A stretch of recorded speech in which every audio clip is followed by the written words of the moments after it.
Hi everybody and welcome back to our second lesson on Dr. Jekyll and Mr. Hyde. Now before we start reading the novella, I just want to do 6 quick recap questions on what you should have discovered yesterday. So there's a quick super 6 there for you to have a little go at.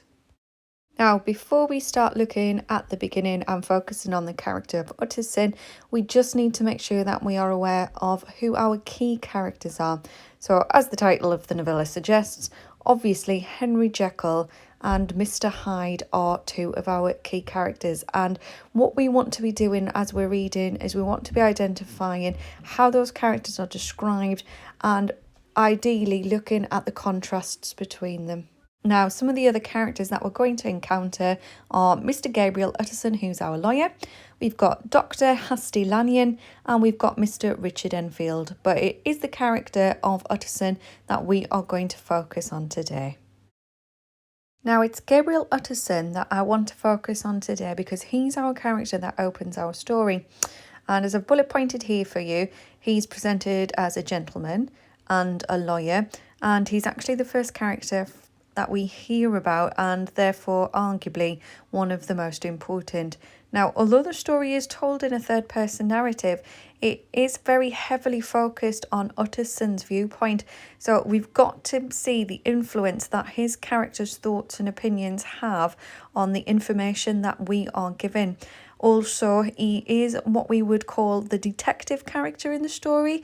It is him who is focused 100% on discovering and unravelling the mystery between how Dr. Jekyll and Mr. Hyde are linked.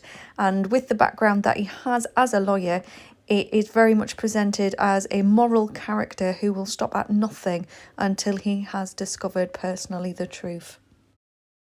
So on this slide, you have got the extract from chapter 1, but it is up to you. I've sent you a copy of it on a piece of paper that you can print out and annotate, or if you simply want to read it in your book and look at it there, it's entirely up to you. But we're going to focus on that question of how Utterson is actually being presented to us, the reader. Okay, so let's look at this first opening. So we've got Mr. Utterson, the lawyer, was a man of a rugged countenance that was never lighted by a smile, cold, scanty, and embarrassed in discourse, backward in sentiment, lean, long, dusty, dreary, and yet somehow lovable.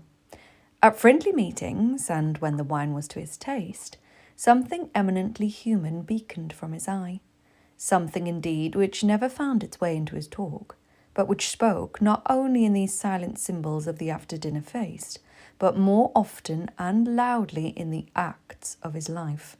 He was austere with himself, drank gin when he was alone, to mortify a taste for vintages, and though he enjoyed the theatre, had not crossed the doors of one for 20 years. So the first thing I want you to look at is that red highlighting of the lawyer. So this is really important because it's really defining who Utterson is, and it's right there with his name, so it almost becomes synonymous with who he is. And as a lawyer, you'll be very much aware of how society is governed, what laws there are, what rules there are, and he is very much going to live his life in this very strict, very moral way. The next thing that you'll notice is that I've used green and blue on this PowerPoint, and we're going to look at how these 2 ideas contrast all the time. So the green kind of refers to things that we would normally see in a negative way, whereas the blue represents the positive. So if I look at the first line that I've got in green, Utterson's really being kind of exemplified as this boring, quiet character who just keeps himself to himself. He doesn't really get involved in anything. He doesn't make a show of himself. He's described as dusty and dreary, those adjectives really suggesting that this is a reserved man, and yet somehow lovable, it says in the blue. So people respect Utterson for keeping quiet. People really embrace being with him because he appears as though he is non-judgmental and he's somebody easy to be with, somebody that people would probably find relaxing and trustworthy. And you'll notice that that bit in the middle, something eminently human beaconed from his eye, it's that real adverbial focus, eminently. If something's eminent, then it is really obvious, and it's emphasizing for you just how human Utterson is, and it's coming from his eyes, and the eyes is often in society seen as the window to the soul, so a sense of honesty is being created about him. And then you've also got that beaconed there, which is representing light. So this idea that from Utterson, if you look into his eye, inside of him is all hope, all light, all goodness, something positive in that society that they're living in.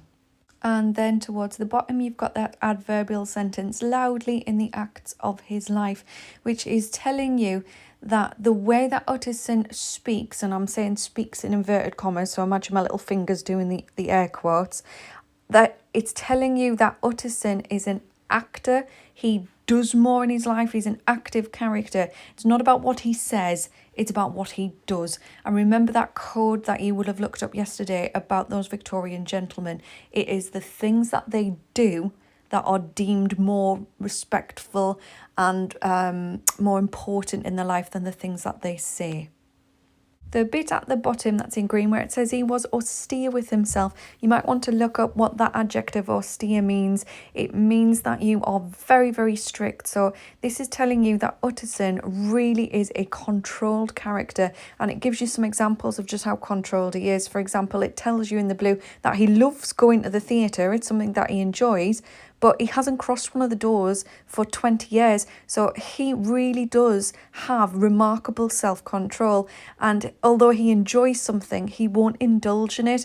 If you look in Victorian time period at the theatre in particular, you will see why Utterson, as a very moral character, would not want to go there. Now, if we look at the next bit, it says, but he had an approved tolerance for others, sometimes wondering, almost with envy, at the high pressure of spirits involved in their misdeeds, and in any extremity inclined to help rather than reprove. I incline to Cain's heresy, he used to say quaintly. I let my brother go to the devil in his own way. In this character, it was frequently his fortune to be the last reputable acquaintance and the last good influence in the lives of down-going men. And as such as these, so long as they came about his chambers, he never marked a shade of change in his demeanour.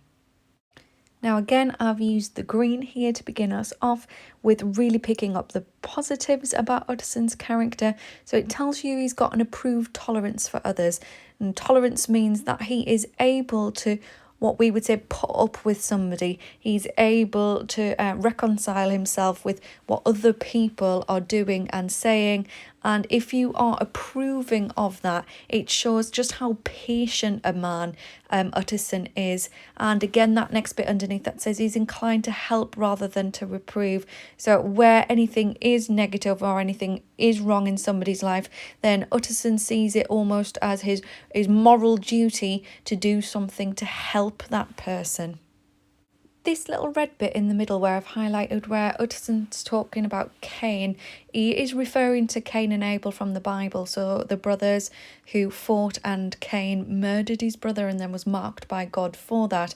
What Utterson's saying here is that he doesn't subscribe to any particular religious beliefs, and he's saying that he doesn't really get involved in other people's business.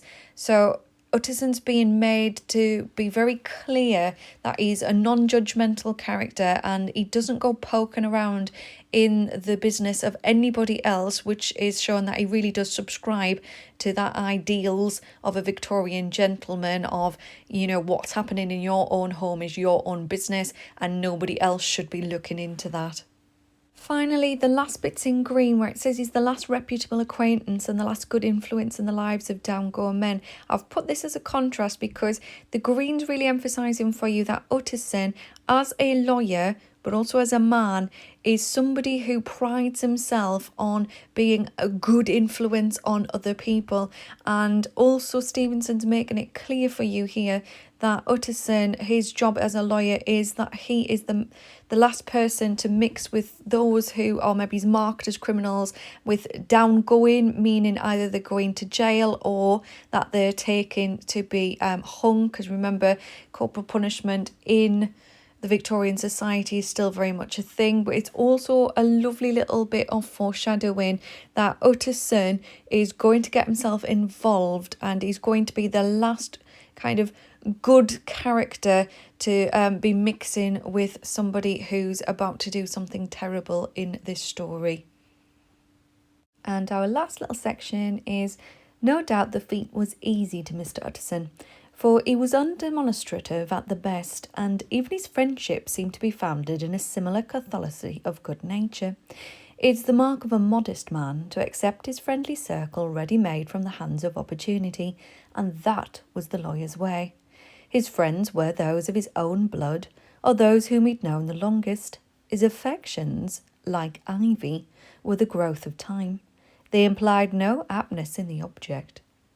So what I want you to notice here is how I've highlighted everything in green.